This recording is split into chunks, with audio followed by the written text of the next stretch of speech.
વિદ્યાર્થી મિત્રો, અગાઉના લેક્ચરમાં આપણે ગ્લુકોઝના મુક્ત શૃંખલાવાળા બંધારણની વાત કરી હતી અને આ મુક્ત શૃંખલાવાળું જે બંધારણ છે એમાં આલ્ડીહાઇડ સમૂહ, CHO સમૂહ પહેલા કાર્બન ઉપર, બીજા, ત્રીજા, ચોથા, પાંચમા અને છઠ્ઠા કાર્બન ઉપર OH સમૂહ રહેલા છે અને ગ્લુકોઝ જે છે એ આ રીતનું બંધારણ ધરાવે છે.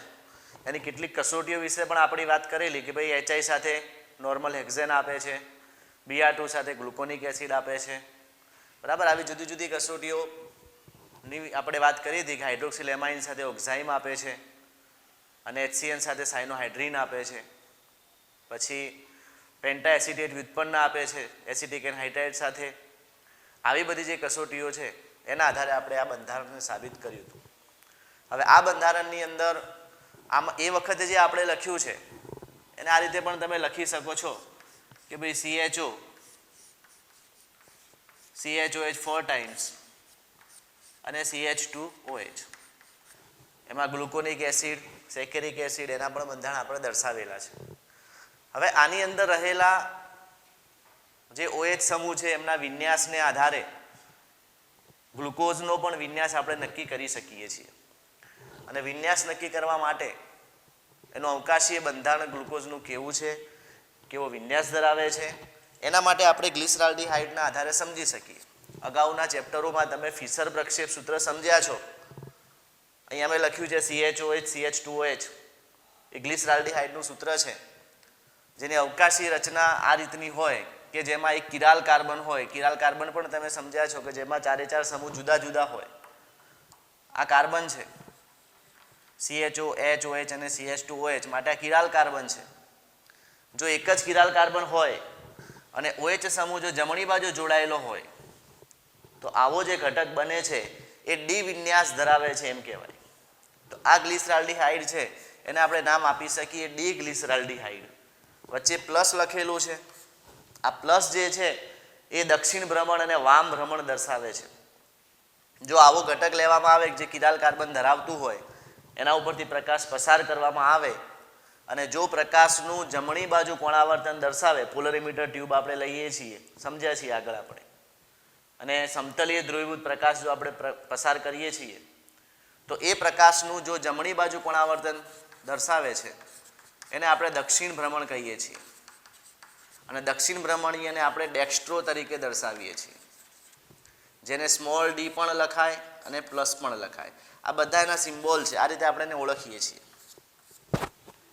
જો ડાબી બાજુ કોણાવર્તન દર્શાવે, જલીય દ્રાવણ પોલરીમીટર ટ્યુબમાં મૂકી દઈએ, સમતલીય ધ્રુવીભૂત પ્રકાશ પસાર કરીએ અને જો ડાબી બાજુ કોણાવર્તન દર્શાવે છે તો તેને આપણે વામ ભ્રમણીય તરીકે ઓળખીએ છીએ. વામ ભ્રમણીય.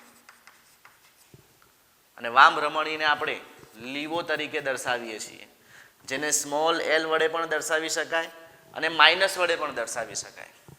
તો અહીંયા મેં જે ગ્લિસરાલ્ડીહાઇડનું સૂત્ર લખેલું છે, જે OH જમણી બાજુ છે એટલે ડી વિન્યાસ તો ધરાવે જ છે, પણ સાથે સાથે આ ગ્લિસરાલ્ડીહાઇડના જલીય દ્રાવણ પર જો સમતલીય ધ્રુવીભૂત પ્રકાશ પસાર કરવામાં આવે તો જમણી બાજુ કોણાવર્તન દર્શાવે છે, જે પ્રાયોગિક મૂલ્ય છે.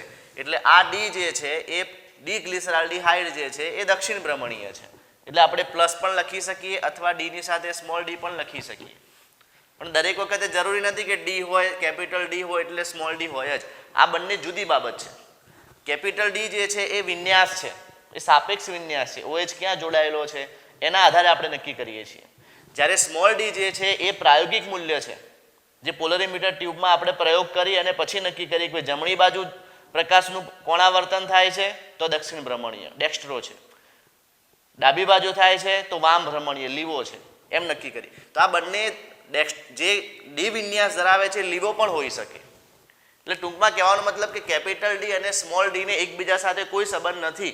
કેપિટલ ડી એ ડેક્સ્ટ્રો પણ હોઈ શકે, લીવો પણ હોઈ શકે, પણ આ કિસ્સામાં ગ્લિસરાલ્ડીહાઇડ ડી ગ્લિસરાલ્ડીહાઇડ એ ડેક્સ્ટ્રો છે એટલે અહીંયા પ્લસ લખ્યું છે. જો OH સમૂહ, કિરાલ કાર્બનનો OH સમૂહ ડાબી બાજુ જોડાયેલો હોય, આપણા ડાબી બાજુ છે, તો એને આપણે L વિન્યાસ ધરાવતો કહીએ છીએ. તો આ L વિન્યાસ ધરાવે છે. અને ડી ગ્લિસરાલ્ડીહાઇડ અને L ગ્લિસરાલ્ડીહાઇડ બંને એકબીજાના પ્રતિબિંબી પણ છે. તમે જોઈ શકો છો કે આનું આ પ્રતિબિંબ છે, ઉપર નીચે તો સરખા છે, પ્રતિબિંબ પાડશો તો OH ડાબી બાજુ, H જમણી બાજુ થશે, એટલે પ્રતિબિંબી પણ છે, ઇનેન્સિયોમર પણ છે. અને પ્રતિબિંબી ઓલવેઝ એક ડેક્સ્ટ્રો હોય તો એક લીવો હોય. આ ડી ગ્લિસરાલ્ડીહાઇડ તરીકે ઓળખાય છે, આ એલ ગ્લિસરાલ્ડીહાઇડ તરીકે ઓળખાય છે. તો આ રીતે આ બાબતોને આપણે ધ્યાન રાખીશું. ચલો હવે આ જ બાબતને ગ્લુકોઝની સાથે આપણે જો સરખાવી દઈએ, હવે ગ્લુકોઝને નક્કી કરવો છે કે ડી ગ્લુકોઝ છે કે એલ ગ્લુકોઝ છે, એને મારે નક્કી કરવો છે. તો પહેલાં તો ગ્લુકોઝમાં કિરાલ કાર્બનની સંખ્યા કેટલી છે એ આપણે નક્કી કરી લઈએ. આ CHO જે છે એ આલ્ડીહાઇડ સમૂહ છે, એટલે હું એને આ રીતે લખી દઉં છું, C ડબલ બંધો H, કાર્બોનિલ સમૂહને દર્શાવું છું. તો અહીંયા તમે જોઈ શકો છો કે અહીંયા જે કિરાલ કાર્બન, પહેલો જ કાર્બન જે છે દ્વિબંધથી જોડાયેલો છે, અને જે દ્વિબંધથી જોડાયેલો હોય sp2 સંકરણ એટલે કિરાલ ના હોય, કિરાલ માટે sp3 સંકરણ હોવું જોઈએ.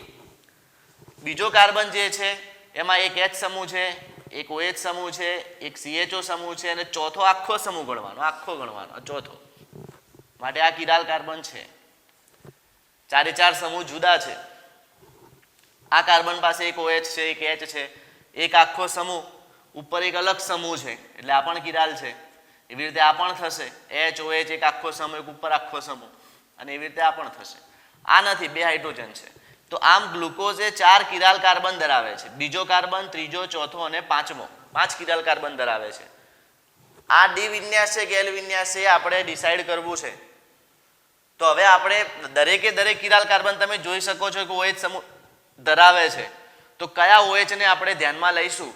તો જે છેલ્લો CHO સમૂહથી દૂરનો કાર્બન છે, કિરાલ કાર્બન, CHO સમૂહથી દૂરનો કિરાલ કાર્બન, 5મા નંબરનો કાર્બન કિરાલ કાર્બન છે, એને તમે ડી ગ્લિસરાલ્ડીહાઇડ સાથે સરખાવી દો.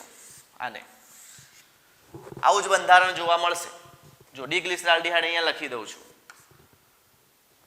ડી ગ્લિસરાલ્ડીહાઇડમાં CHO, આનું આ જ છે CHOH અને CH2OH, આ જ બંધારણ છે. OH જે છે જમણી બાજુ છે, તો આને ડી ગ્લિસરાલ્ડીહાઇડ આપણે કહીએ, તો અહીંયા પણ OH જમણી બાજુ છે, તો આ ગ્લુકોઝને આપણે ડી ગ્લુકોઝ કહીશું. OH જમણી બાજુ, બીજા OH ને જોવાની જરૂર નથી, દૂરનો જે કિરાલ કાર્બન છે એના OH ને આપણે જોઈશું. અને ડી ગ્લુકોઝ જે છે એ દક્ષિણ ભ્રમણીય છે, આમાં પણ આ થશે, એટલે આપણે એને ડી પ્લસ ગ્લુકોઝ કહીશું, ડી પ્લસ ગ્લુકોઝ તરીકે ઓળખીશું. જો આ ડી પ્લસ ગ્લુકોઝ છે એનું હું પ્રતિબિંબ અહીંયા દર્શાવું છું અરીસો મૂકીને, તો એનું પ્રતિબિંબ મને આવું મળશે. અહીંયા લખીએ C ડબલ બંધો H, અને બીજા કાર્બન અહીંયા દર્શાવી દઈએ.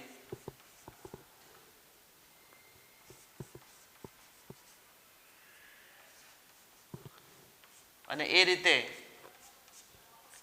અહીંયા લખવું હોય તો જે જમણી બાજુ છે ડાબી બાજુ છે એને આપણે જમણી બાજુ લખીશું.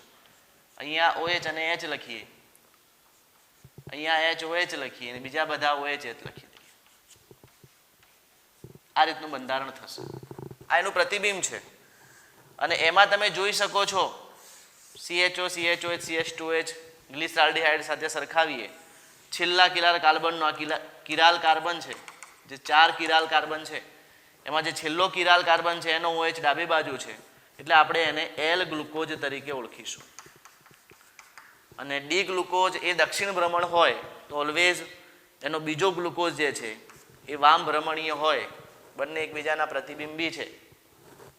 તો આ રીતે આ બાબતને આપણે સમજી શકીએ.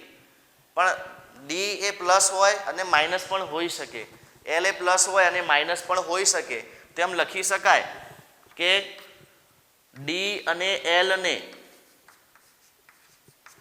સ્મોલ ડી અને સ્મોલ એલ નોંધ કરીને આપણે લખી શકીએ. સ્મોલ ડી અને સ્મોલ એલ સાથે કોઈ જ સંબંધ નથી.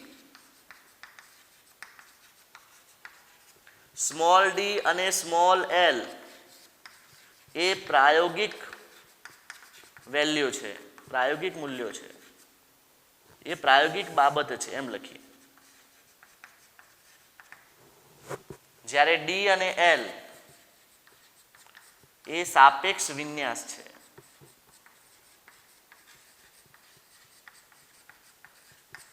કેપિટલ ડી એ ડી અને એલ હોઈ શકે, ડી અથવા એલ હોઈ શકે, અને સ્મોલ એલ પણ ડી અથવા એલ હોઈ શકે. બરાબર, આ બાબત આપણે ધ્યાન રાખીશું, ધ્યાન રાખવા જેવી બાબત છે. બરાબર, તો આ ગ્લુકોઝ જે છે એનું બંધારણ આપણે અવકાશી બંધારણ અહીંયા દર્શાવેલું છે. બીજી બાબત કે પ્રશ્ન આ રીતે પણ લખી શકાય કે ડી ગ્લુકોઝના અવકાશીય સમઘટકોની સંખ્યા, સીધું લખી દઉં કે ગ્લુકોઝના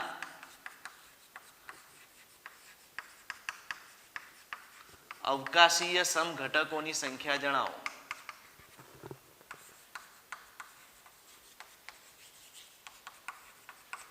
તો એનું સીધું સૂત્ર છે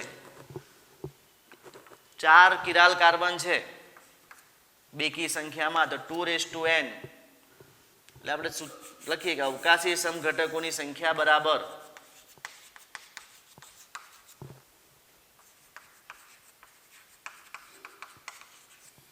અવકાશીય સમઘટકોની સંખ્યા બરાબર 2n, જ્યાં n બરાબર કિરાલ કાર્બનની સંખ્યા. બરાબર, કેટલા કિરાલ કાર્બન છે તો આપણે ગણેલા છે કે 4 કિરાલ કાર્બન છે, 2⁴ 16 થાય. તો ગ્લુકોઝ કેટલા અવકાશીય સમઘટકો ધરાવે છે? તો ગ્લુકોઝ એ 16 અવકાશીય સમઘટકો ધરાવે છે. તો આટલી બાબત ગ્લુકોઝ માટે આપણે ધ્યાન રાખીશું. આ જે બંધારણ છે ગ્લુકોઝનું મુક્ત શૃંખલાવાળું બંધારણ છે. હવે એના પછીનો મુદ્દો આપણે ગ્લુકોઝનું ચક્રીય બંધારણ જોઈ લઈએ.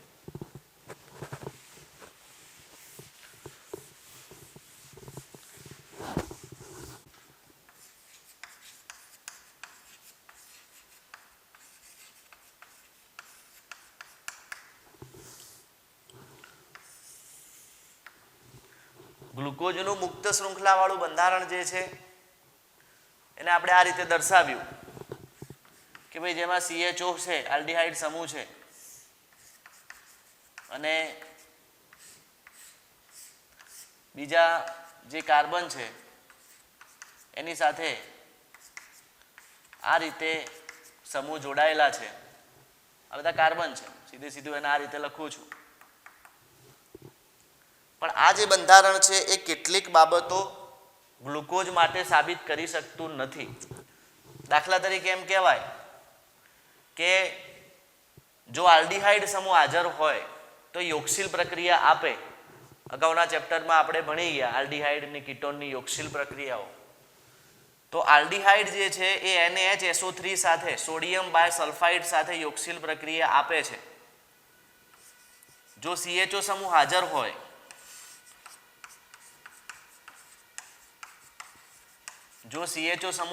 હોય તો કઈ પ્રક્રિયા મળે? તો બે પ્રક્રિયાઓ વિશે આપણે વાત કરીએ કે સ્કીફના પ્રક્રિયક સાથે પ્રક્રિયા આપે. સ્કીફનો પ્રક્રિયક એટલે C=NR, અગાઉ આપણે ભણી ગયા છીએ. સ્કીફના પ્રક્રિયક સાથે જાંબલી રંગ આપશે એટલે મૂળ પ્રક્રિયા આપે છે. અને સાથે સાથે NaHSO3 સાથે પણ યોગશીલ પ્રક્રિયા આપે.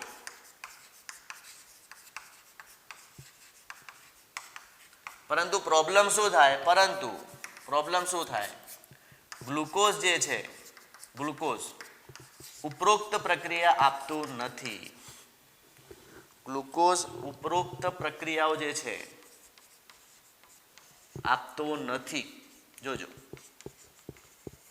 આપણે તો એમ કીધું કે ગ્લુકોઝમાં આલ્ડીહાઇડ સમૂહ હાજર છે અને આલ્ડીહાઇડ હાજર હોય તો સ્કીફના પ્રક્રિયક સાથે પ્રક્રિયા આપવો જોઈએ.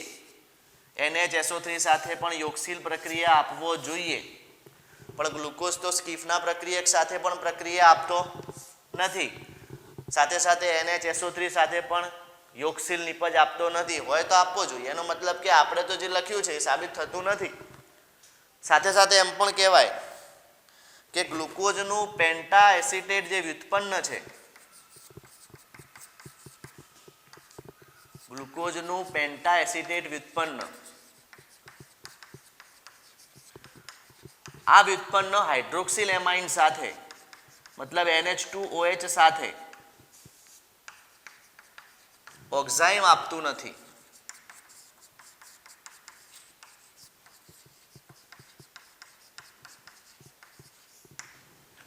જો પેન્ટા એસિટેટ વ્યુત્પન્ન સાથે આલ્ડિહાઇડ સમૂહ હાજર હોય તો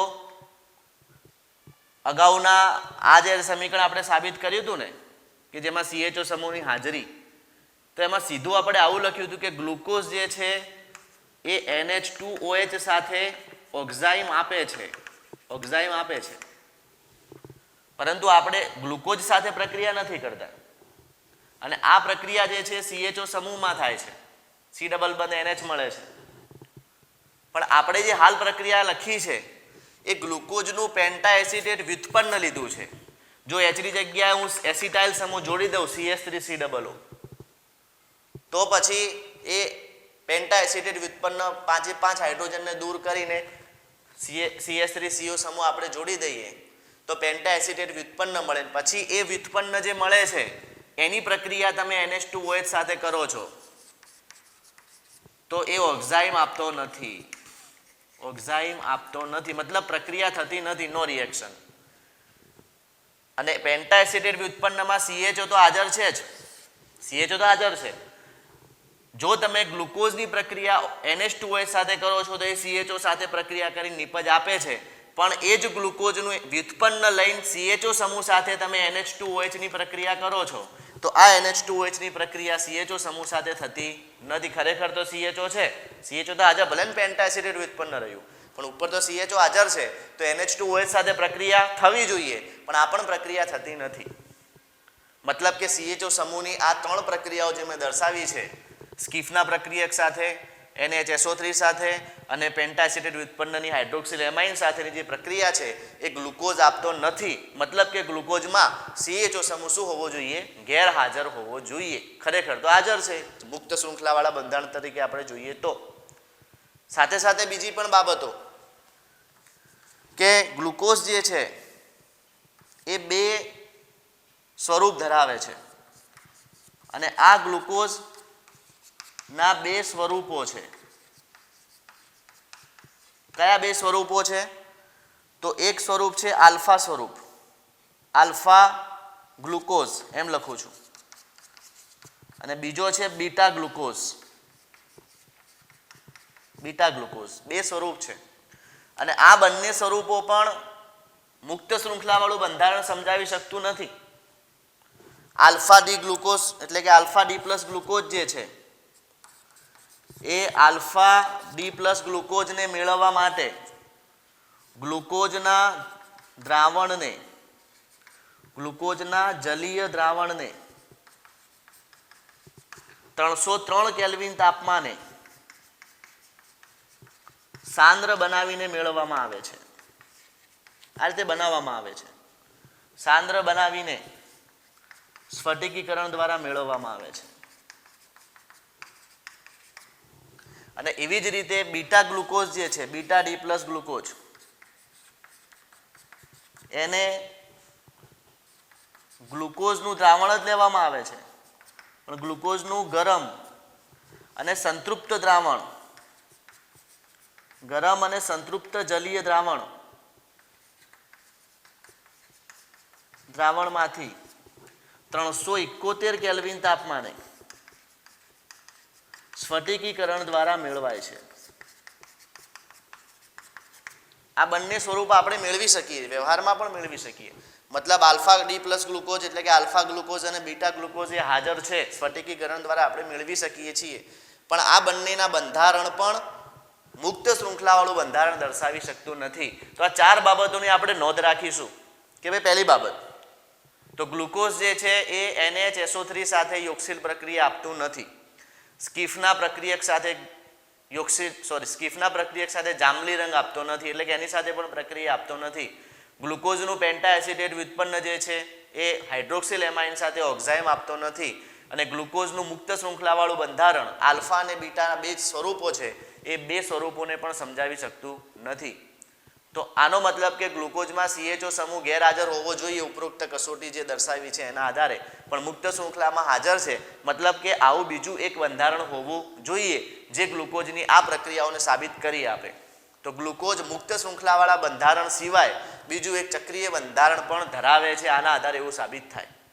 અને આ ચક્રીય બંધારણ જે છે એ મોટાભાગે હેમી એસિટાલ સ્વરૂપે છે અને અસ્થાયી છે, એટલે એના બંધારણ આપણે હવે અહીંયા દર્શાવી દઈએ. તો કેવી રીતે બંધારણ બને છે એ આપણે જોઈ લઈએ. તો પહેલા હું મુક્ત શૃંખલાવાળું બંધારણ અહીંયા દર્શાવી દઉં છું. આ મુક્ત શૃંખલાવાળું બંધારણ છે અને આને હું D+ ગ્લુકોઝ સ્વરૂપે લખું છું. D+ ગ્લુકોઝ છે એટલે એની જે અવકાશીય ગોઠવણી છે એ રીતે હું અહીંયા દર્શાવું છું. બીજા નંબરના કાર્બન ઉપર આ રીતે અવકાશી ગોઠવણી ધરાવતો હશે.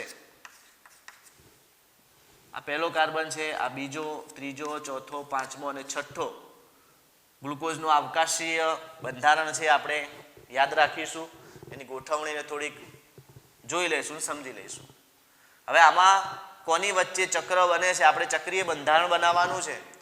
તો ગ્લુકોઝનો જે કાર્બોનિલ કાર્બન છે, હું આ HN આ બાજુ લખું છું, ગ્લુકોઝનો જે કાર્બોનિલ કાર્બન છે એ કાર્બોનિલ કાર્બન એટલે કે આ પહેલા નંબરનો કાર્બન છે તે, અને ગ્લુકોઝનો જે દૂરનો કાર્બન છે જેના આધારે આપણે વિન્યાસ નક્કી કર્યો છે, આ બંને વચ્ચે બંધ બને છે અને આખું એક ચક્રની રચના થાય છે.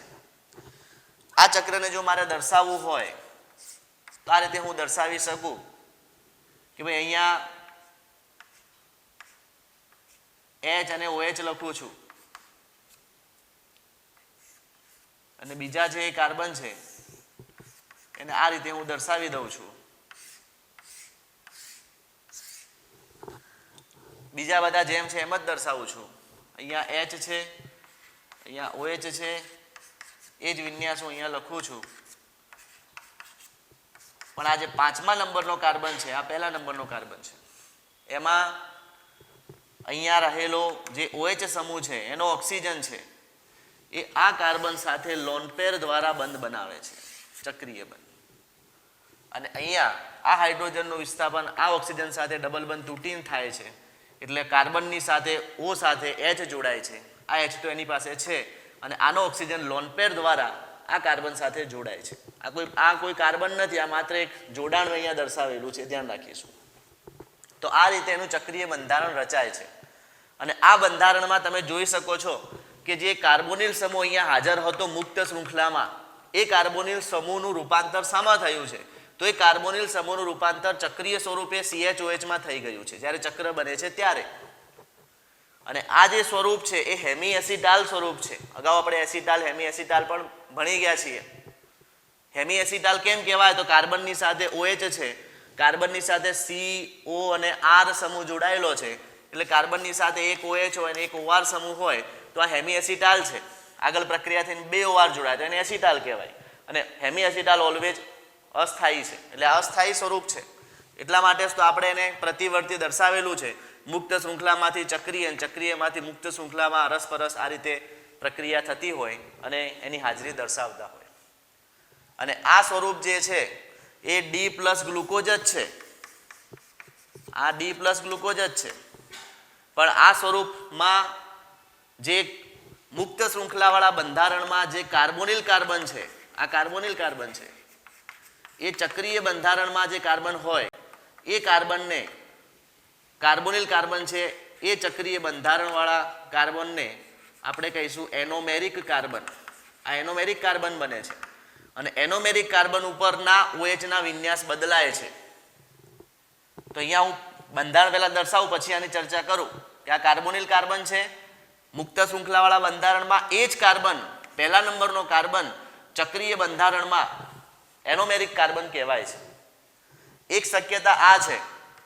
બીજી શક્યતા આ રીતે પણ થાય કે ભાઈ આનું ચક્રીય બંધારણ દર્શાવી દઉં.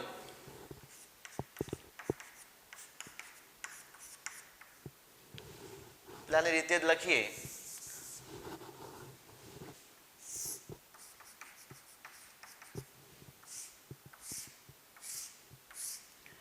અને OH ને અહીંયા આપણે ડાબી બાજુ દર્શાવેલો છે, બીજું બધું જેમ છે એમ જ લખું છું.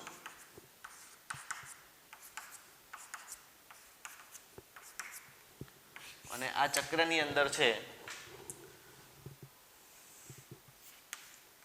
આ રીતે બંધ બનાવે છે. તો આમ આ D+ ગ્લુકોઝ છે, આ પણ D+ ગ્લુકોઝ છે, આ પણ D+ ગ્લુકોઝ છે. આ D+ ગ્લુકોઝ જે છે એ એમાં એનોમેરિક કાર્બન પરનો OH સમૂહ જમણી બાજુ છે, એટલે આને આપણે નામ આપીશું આલ્ફા D+ ગ્લુકોઝ. અહીંયા જે D+ ગ્લુકોઝ છે એમાં એનોમેરિક કાર્બનનો OH સમૂહ ડાબી બાજુ છે, બીજું બધું સરખું છે, એટલે આને આપણે કહીશું બીટા D+ ગ્લુકોઝ.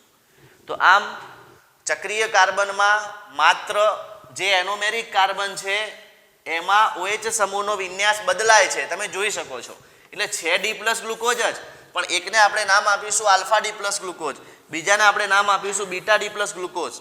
અને આલ્ફા અને બીટા એકબીજાના એનોમેરિક કાર્બન સાથે જોડાય છે, એટલે આને એકબીજાના એનોમર્સ પણ કહેવાય છે, કારણ કે એનોમેરિક કાર્બન ઉપરના વિન્યાસને આધારે આપણે એના બે ભાગ પાડેલા છે. તો આને આપણે એનોમેરિક કાર્બન તરીકે પણ એનોમેરિક કાર્બનના વિન્યાસને આધારે આપણે એને એનોમર્સ તરીકે પણ ઓળખીશું. તો આ એમનું ચક્રીય બંધારણ છે. અને આ બંધારણના આધારે આ બંધારણ જે ચક્રીય બંધારણ છે એને બીજા ચક્ર દાખલા તરીકે પાયરેનોઝ વલયના આધારે અથવા તો હાવર્થ સૂત્રના આધારે પણ આપણે દર્શાવી શકીએ છીએ. તો એને આપણે પાયરેન જે વલય છે એના આધારે આપણે દર્શાવીએ. તો બીજું ચક્રીય બંધારણ એક આ રીતનું છે, બીજું પાયરેનોઝ સ્વરૂપ છે જે પાયરેન ચક્રના સાથે સામ્યતા ધરાવે છે. તો એનું બંધારણ પણ આપણે જોઈ લઈશું. હું પહેલા પાયરેનનું બંધારણ લખું છું. પાયરેનમાં એક ઓક્સિજન છે અને 5 કાર્બન છે. આ રીતે એક ઓક્સિજન છે, 5 કાર્બન છે, આને આપણે પાયરેન કહીશું. આ પાયરેન છે અને આવું બંધારણ ગ્લુકોઝ ધરાવે છે, આના જેવું એક ઓક્સિજન અને 5 કાર્બન વાળું ગ્લુકોઝ બંધારણ ધરાવે છે. તો આ ફિશર પ્રક્ષેપ સૂત્રના આધારે ચક્રીય બંધારણ છે.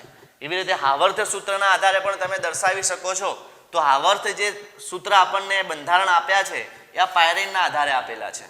તો એને જો મારે દર્શાવવા હોય તો આ રીતે હું લખું છું, એક ઓક્સિજન અને 5 કાર્બન વાળો સમૂહ હું આની સાથે દર્શાવું છું.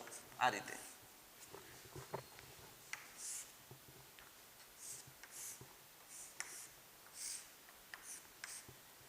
અહીંયા ઓક્સિજન લખું છું, એક ઓક્સિજન અને 5 કાર્બન, અને ઓક્સિજનનો બંધ જે બને છે એ પહેલો કાર્બન અને 5મા કાર્બન વચ્ચે બને છે. તમે જોઈ શકો છો પહેલો અને 5મા કાર્બન વચ્ચે બને છે બંનેમાં. એટલે અહીંયા પણ પહેલો કાર્બન અને 5મા કાર્બન વચ્ચે આપણે બંધ બનાવીશું. સમજી લઈએ કેવી રીતે બનશે. તો HOH ને હું આ રીતે જોડું છું બંનેમાં.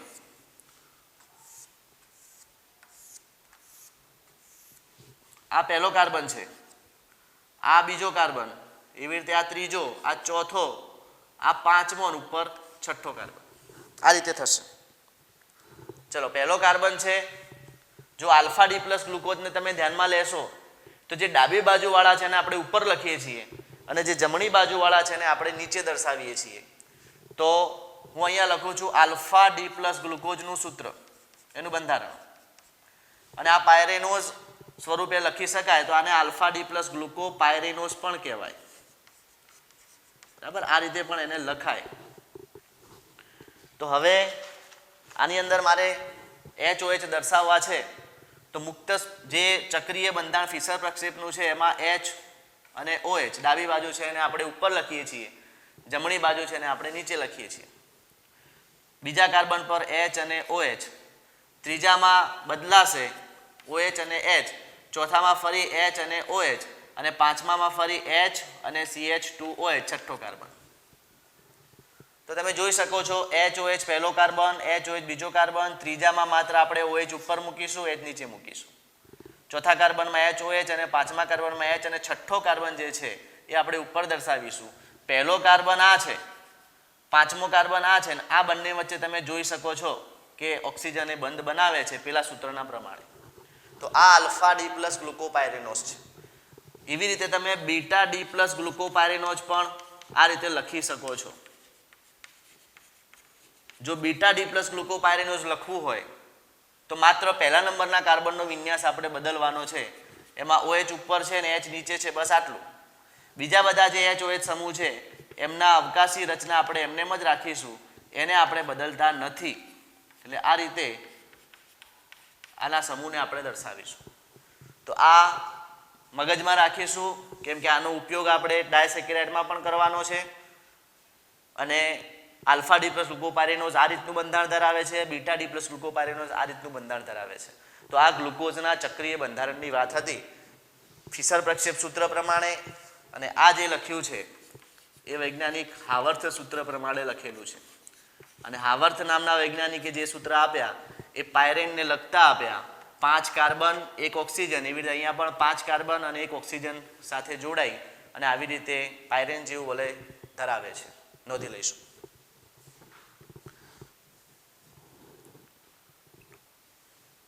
ગ્લુકોઝ પછીનો મુદ્દો જે છે એ અગત્યની બીજી મોનોસેકેરાઇડ શર્કરા ફ્રુક્ટોઝનો છે. ફ્રુક્ટોઝ જે છે એ અગત્યની મોનોસેકેરાઇડ શર્કરા છે જે કીટોહેક્ઝોઝ શર્કરા છે.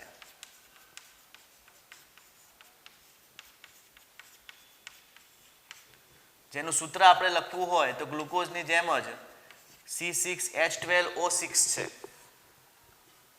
કીટોહેક્ઝોઝનો મતલબ આમ થાય કે તેમાં 6 કાર્બન હશે, નામકરણમાં આપણે જોઈ લીધું, અને કીટો છે એટલે કીટોન સમૂહ હશે. જેવી રીતે આલ્ડીહાઇડ જે છે, ગ્લુકોઝ જે છે એ આલ્ડીહાઇડ સમૂહ પહેલા કાર્બન ઉપર ધરાવે છે. એવી જ રીતે ફ્રુક્ટોઝ પણ 6 કાર્બન અને કીટોન સમૂહ ધરાવે છે. ફ્રુક્ટોઝ મોટાભાગે મધ છે, ફળ છે અને શાકભાજીમાંથી આપણે મેળવી શકીએ છીએ. જેનું આપણે બંધારણ દર્શાવવું હોય તો આ રીતે એનું મુક્ત શૃંખલાવાળું બંધારણ આપણે દર્શાવી શકીએ. C6H12O6 છે, CH2OH, C ડબલ બંધ O,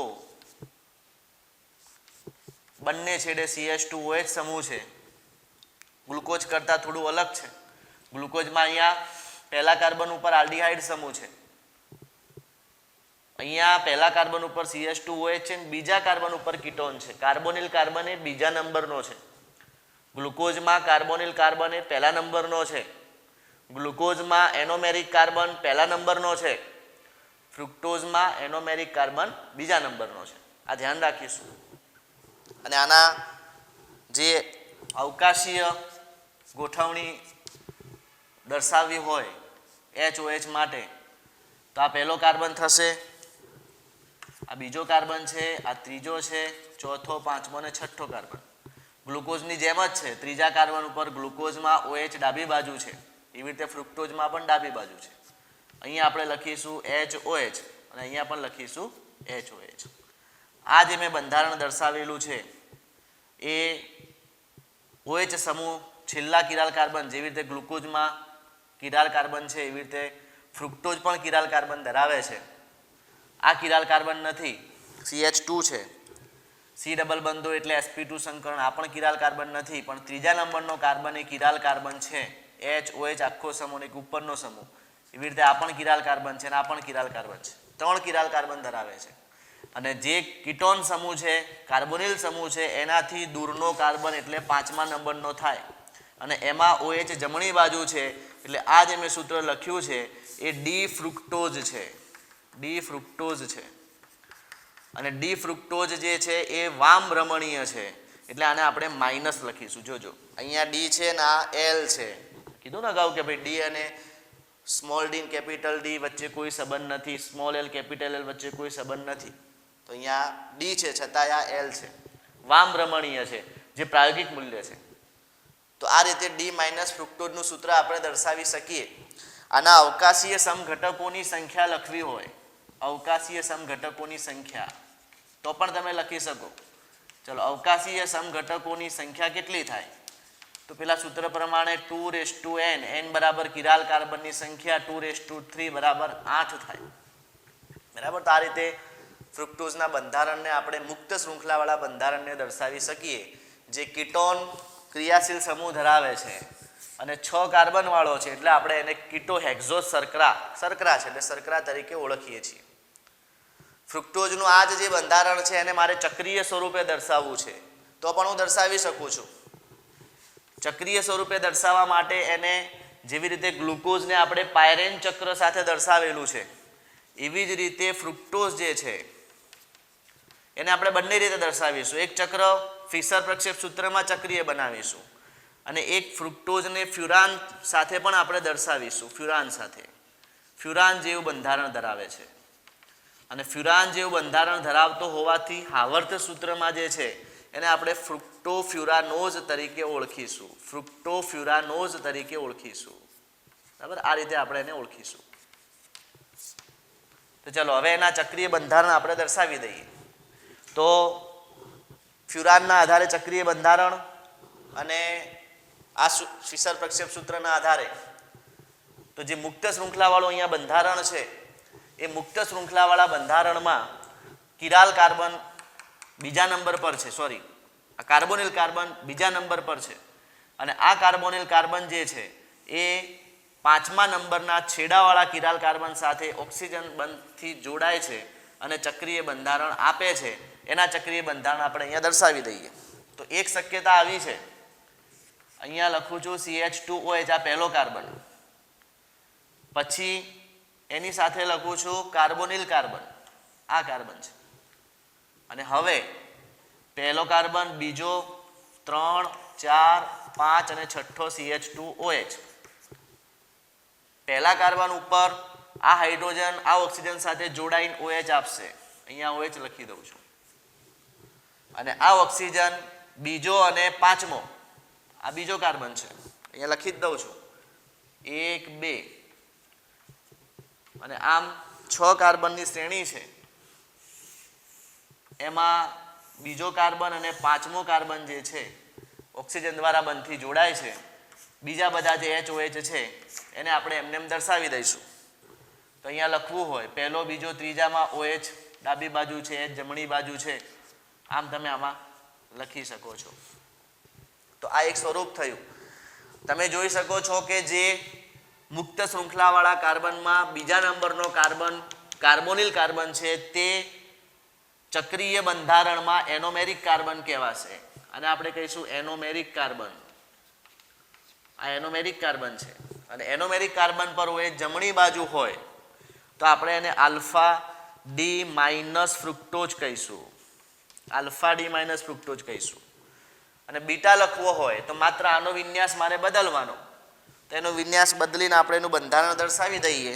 તો અહીંયા લખીએ CH2OH જમણી બાજુ લખું છું, પછી કાર્બન અને પછી એની સાથે OH લખું છું, 1, 2, 3, 4, 5, 6 અને છઠ્ઠા ઉપર CH2OH. આ બધાના વિન્યાસ જે છે એને હું એમને એમ રાખું છું. પહેલો, બીજો કાર્બન અને 5મો કાર્બન ઓક્સિજન બંધથી જોડાય છે અને આ પહેલો કાર્બન છે, આ બીજો, ત્રીજો, ચોથો, 5મો અને છઠ્ઠો કાર્બન. અને અહીંયા લખવું હોય તો ત્રીજા કાર્બન પર OH ઓલવેઝ ડાબી બાજુ હોય, ગ્લુકોઝની જેમ જ બંધારણ ધરાવે છે. તો આ રીતે આનું બંધારણ થશે.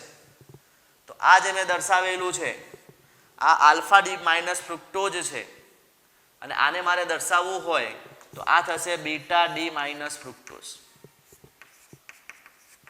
આનું બંધારણ તમે આ રીતે દર્શાવી શકો છો. આના જે બંધારણ છે એ ફ્યુરાન સાથે સામ્યતા ધરાવે છે. ફ્યુરાનનું વલય પણ એક ઓક્સિજન 4 કાર્બન વાળું છે. આ રીતે એક ઓક્સિજન 4 કાર્બન ધરાવે છે અને અહીંયા ડબલ બંધ છે. તો આ બંધારણ જે છે એ ફ્યુરાનનું છે. તો ફ્રુક્ટોઝ પણ આવું ફ્યુરાન જેવું બંધારણ ધરાવે છે. એના બે બંધારણને હું નીચે દર્શાવું છું. આલ્ફા બંધારણ લખું છું,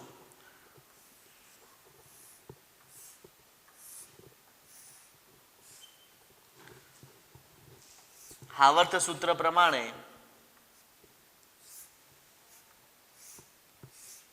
આ રીતે તમે એના બંધારણ દર્શાવી શકો. અને અહીંયા HOH કે HCH2OH જે જોડાયેલા છે એ લખું છું.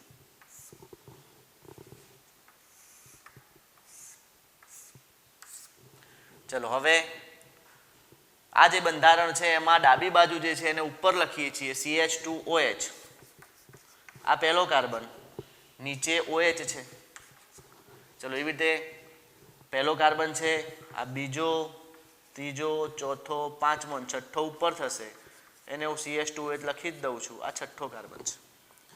ચલો હવે મારે લખવા છે તો ત્રીજા નંબરના કાર્બન પર OH ઉપર છે, H નીચે છે, ચોથામાં HOH, પાંચમામાં જોઈ શકો છો H અને CH2OH, એટલે પાંચમો કાર્બન આની સાથે છે, H બનાવશે, CH2, પાંચમા કાર્બન બીજો કાર્બન અને પાંચમા કાર્બન વચ્ચે બંધ બને છે. તો અહીંયા તમે જોઈ શકો છો કે બીજો કાર્બન છે અને આ પાંચમો કાર્બન છે, આ બંને વચ્ચે ઓક્સિજન બંધથી જોડાયેલું છે. અને આ જે છે એ કોનું બંધારણ છે તો આલ્ફા ડી માઇનસ ફ્રુક્ટોઝનું બંધારણ છે. અને એવી રીતે મારે બીટા ડી માઇનસ લખવો હોય તો માત્ર જે એનોમેરિક કાર્બન છે, બીજા નંબરનો કાર્બન આપણે જોયું કે એનોમેરિક કાર્બન છે, એમાં જે ઘટકો જોડાયેલા છે એના વિન્યાસને આપણે ઉલટાવી દઈએ છીએ. અહીંયા OH લખીએ છીએ, અહીંયા CH2OH લખીએ છીએ. એવી રીતે અહીંયા OH આવશે, અહીંયા H આવશે, HOH, અને અહીંયા આપણે દર્શાવી દઈશું, આ એમને એમ જ રાખીશું HCH2OH. અને આને આપણે કહીશું બીટા ડી માઇનસ ફ્રુક્ટોઝ. અને આ બંને જે મેં દર્શાવેલા છે એ બંને એકબીજાના એનોમર્સ છે, કારણ કે એનોમેરિક કાર્બન ઉપર વિન્યાસ બદલાય છે. અહીંયા આ પહેલા નંબરનો કાર્બન છે, બીજા નંબર 4, 5 અને 6, બીજા નંબરનો કાર્બન એનોમેરિક કાર્બન હોવાથી તમે જોઈ શકો છો કે બીજા નંબરના કાર્બન ઉપર વિન્યાસ અહીંયા આલ્ફા ડી માઇનસ ફ્રુક્ટોઝમાં CH2OH ઉપર છે. યાદ રાખજો, આલ્ફા ડી માઇનસમાં CH2OH ઉપર છે, બીટા ડી માઇનસમાં CH2OH નીચે છે. આ રીતે આપણે એને સમજી શકીએ. તો આમ આ ફ્રુક્ટોઝની વાત હતી અને ફ્રુક્ટોઝના બંધારણની વાત હતી, જે ફ્રુક્ટોફ્યુરાનોઝ તરીકે પણ ઓળખાય છે. એટલે આને તમારે લખવું હોય તો આલ્ફા ડી માઇનસ ફ્રુક્ટોફ્યુરાન જેવું બંધારણ ધરાવે છે, એટલે ફ્રુક્ટોફ્યુરાનોઝ પણ લખાય.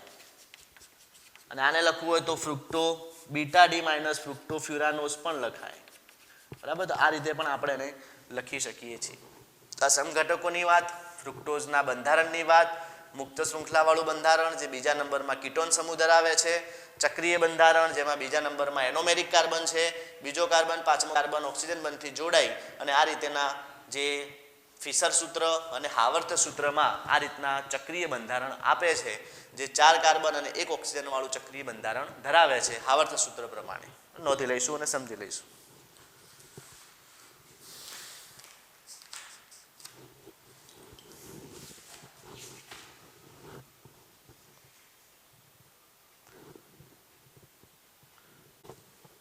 એના પછીનો મુદ્દો છે પ્રોટીન સંયોજનો.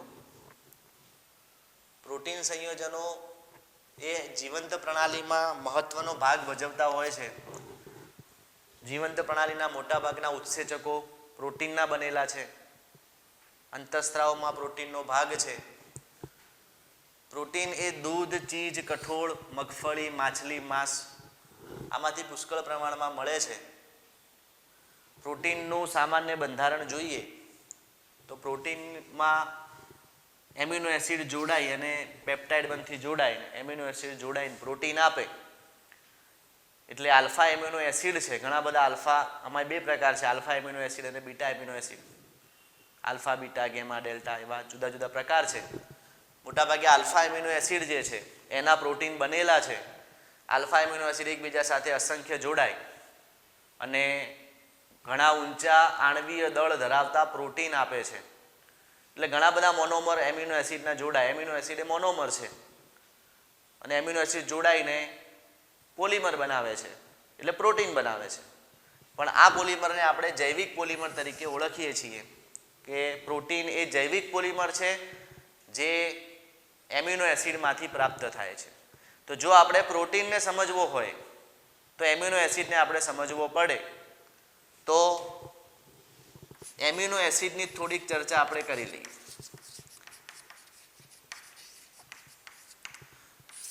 એમિનો એસિડ કુદરતમાંથી પુષ્કળ પ્રમાણમાં મળે છે. એમિનો એસિડ નામ ઉપરથી ખ્યાલ આવે કે એક એમિનો સમૂહ હશે, એક એસિડિક સમૂહ જોડાયેલો હશે, એટલે એનું બંધારણ લખવું હોય તો એક એમિનો સમૂહ લખી દઉં છું NH2 અને એક એસિડિક સમૂહ લખું છું COOH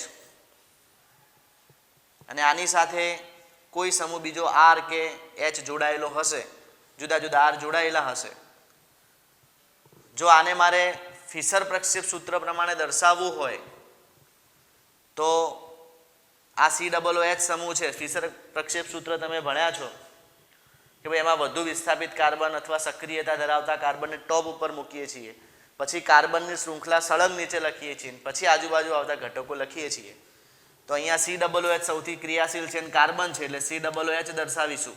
કાર્બનવાળા જે સમૂહ છે વધારે સક્રિય છે. પછી CH દર્શાવીશું એટલે કાર્બન લખું છું, આ કાર્બન લખું છું. R પણ કાર્બનવાળો છે એને પણ નીચે દર્શાવી દઉં છું. હવે વધે છે NH2 અને H.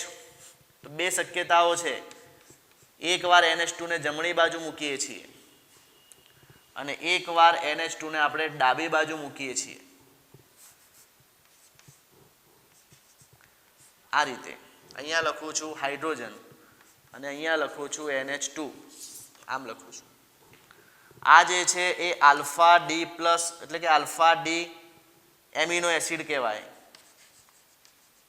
આલ્ફા કેમ કહેવાય સમજી લઈએ.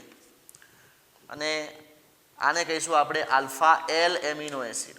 આ રીતે આપણે એનું નામકરણ આપી શકીએ. આલ્ફા એલ એમિનો એસિડ કુદરતમાંથી મળે છે. કુદરતમાંથી મળતા બધા જ એમિનો એસિડ છે એ એલ એમિનો એસિડ છે. આલ્ફા કેમ લખવામાં આવે છે તો COOH સમૂહના બાજુનો કાર્બન, ક્રિયાશીલ સમૂહના બાજુનો કાર્બન એ આલ્ફા કાર્બન કહેવાય અને આલ્ફા કાર્બન પર NH2 સમૂહ જોડાયેલો છે એટલે એને આલ્ફા કહેવાય, આલ્ફા એમિનો એસિડ. જો એક કાર્બન દૂર જોડાયેલો હોત, વચ્ચે એક કાર્બન મૂકી દઉં પછી NH2 હોત તો એને બીટા કહેવાય. આલ્ફા બીટા ગેમા એ રીતે એક એક કાર્બન વધતા જાય તો એ રીતે આપણે એની સંજ્ઞા આપતા જઈએ છીએ. તો આ આલ્ફા એમિનો એસિડની વાત છે કે જેમાં એક એમિનો સમૂહ છે જે આલ્ફા કાર્બન સાથે જોડાયેલો છે અને એમિનો સમૂહ જમણી બાજુ છે. જેવી રીતે આપણે કાર્બોહાઈડ્રેટ્સમાં OH ને ધ્યાનમાં લઈને વિન્યાસ નક્કી કરીએ છીએ એવી રીતે ફિશર પ્રક્ષેપ સૂત્રમાં NH2 સમૂહને ધ્યાનમાં લઈને વિન્યાસ નક્કી કરવામાં આવે. જો NH2 સમૂહ જમણી બાજુ હોય તો એને D કહેવાય. જો NH2 સમૂહ કિરાલ કાર્બનના ડાબી બાજુ હોય, કિરાલ કાર્બન હોવો જરૂરી, એના ડાબી બાજુ છે તો એને આપણે L એમિનો એસિડ તરીકે ઓળખીશું. તો આમ આ એમિનો એસિડનું એક સામાન્ય બંધારણ છે. એમિનો એસિડના નામકરણ પણ રૂઢિગત પ્રણાલી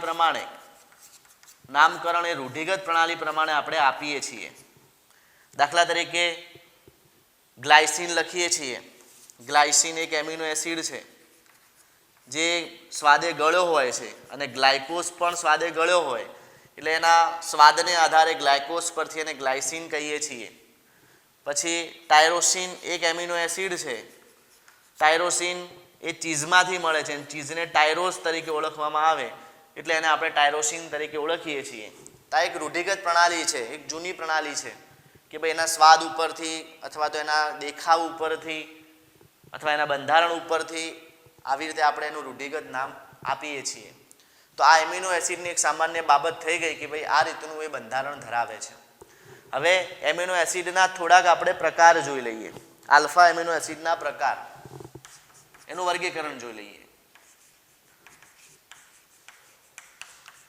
એમિનો એસિડના પ્રકારમાં એસિડિક એમિનો એસિડ છે, બેઝિક એમિનો એસિડ છે અને તટસ્થ એમિનો એસિડ છે. તો હું પહેલા તટસ્થ લખી દઉં છું. તટસ્થ એમિનો એસિડ કોને કહેવાય?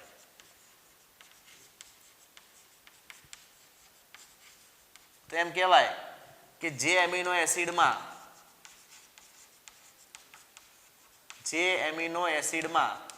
આપણે જાણીએ છીએ કે એક એમાઇન સમૂહ છે જે બેઝ ગુણધર્મ ધરાવે છે, એક COO છે જે એસિડિક છે, બંને સરખા પ્રમાણમાં જોડાયેલા હોય તો એ તટસ્થ બની જાય. તો એમ કહેવાય કે જે એમિનો એસિડમાં NH2 એટલે કે બેઝિક સમૂહ છે અને COOH જે એસિડિક સમૂહ છે NH2 અને COOH સમૂહની સંખ્યા સમાન હોય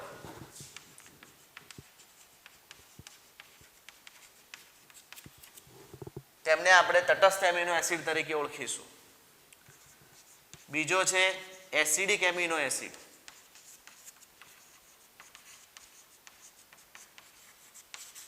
તો આના માટે લખી શકાય કે જે એમિનો એસિડમાં એવા એમિનો એસિડ કે જેમાં એસિડિક છે તો NH2 સમૂહ કરતા એસિડિક હોવાથી NH2 સમૂહ કરતા COOH સમૂહની સંખ્યા વધુ હોય, વધારે સંખ્યામાં જોડાયેલા હોય એટલે એસિડિક બની જાય. એસિડિક સમૂહની સંખ્યા વધુ તો એસિડિક સમૂહ કહેવાય. અને ત્રીજો છે બેઝિક એમિનો એસિડ. એક તટસ્થ છે, એક એસિડિક છે અને ત્રીજો છે બેઝિક એમિનો એસિડ.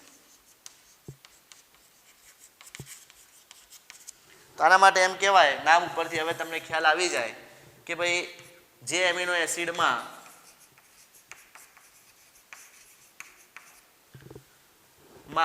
કોની સંખ્યા વધારે હોય તો COOH સમૂહ કરતા NH2 સમૂહની સંખ્યા વધુ હોય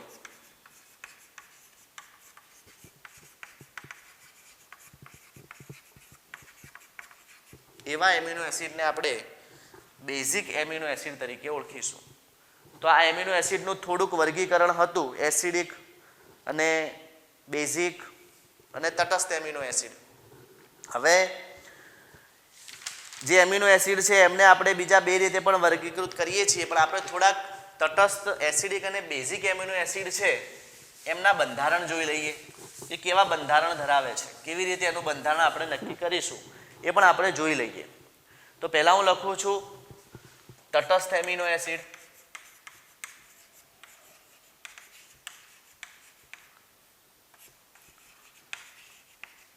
હું જનરલ ફોર્મ્યુલા લખું છું આ રીતે. હું લખું NH2 CH COOH અને અહીંયા R લખું છું.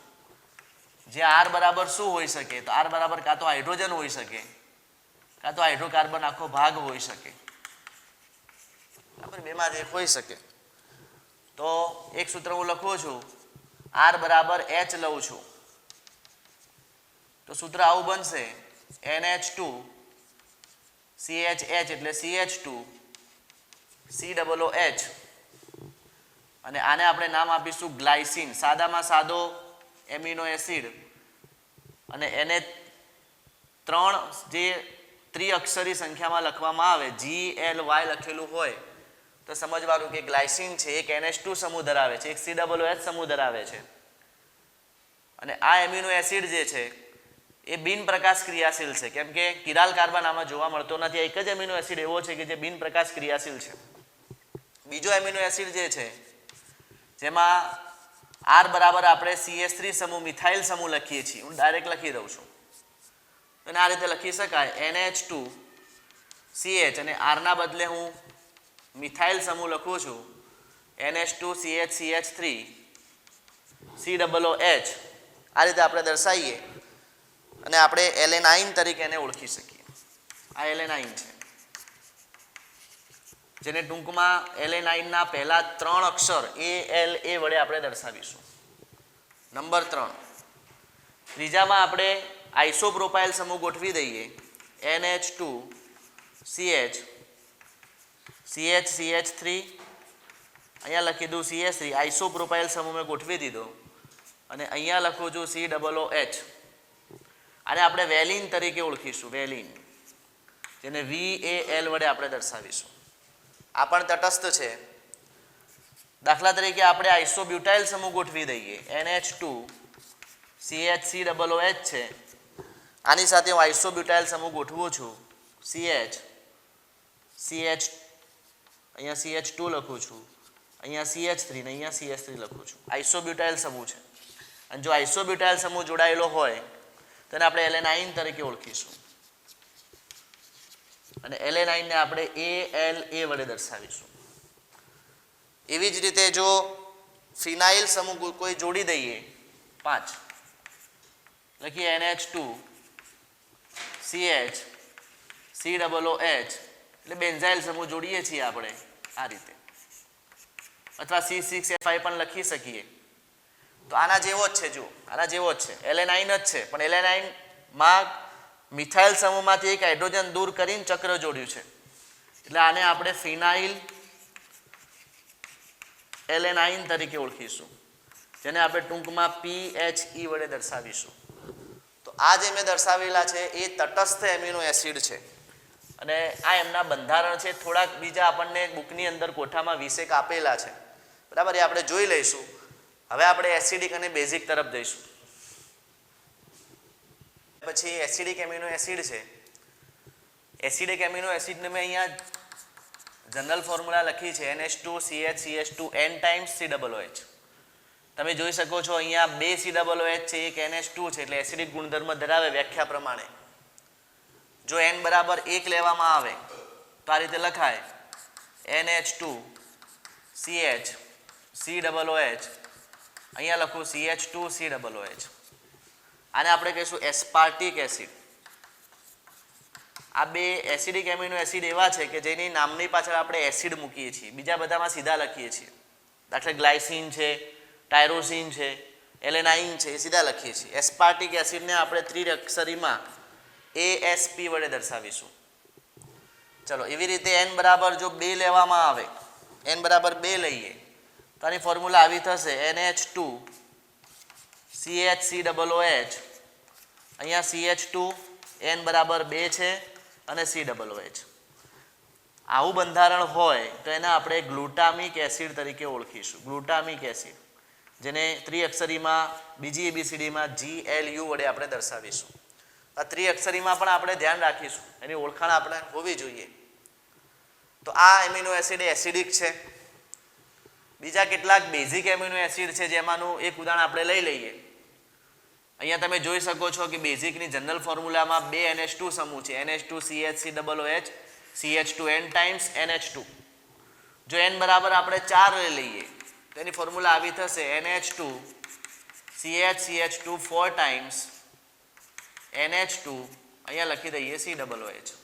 અહીંયા પણ NH2 બે સમૂહ જોડાયેલા છે COOH કરતા. N બરાબર 4 હોય તો એને આપણે લાઇસિન તરીકે ઓળખીશું, LYS વડે આપણે એને દર્શાવીશું.